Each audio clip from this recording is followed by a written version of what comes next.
फिरोज दादा, बोला. पहिला तुमचा हा परा कसा होता?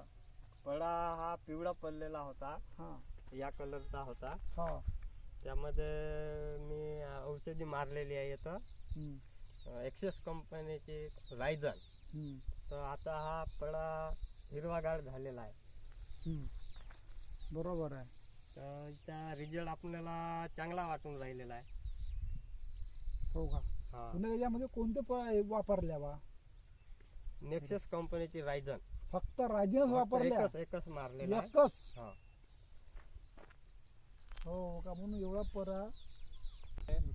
रवींद्र विश्वनाथ पाल. पान.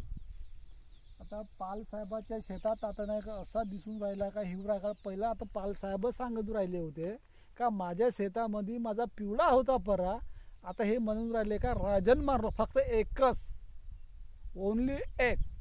आता पूर्ण जर प्रोडक्ट टाकले असते तर आपला परा केवढा राहिला आणि कसा सुंदर दिसला असता.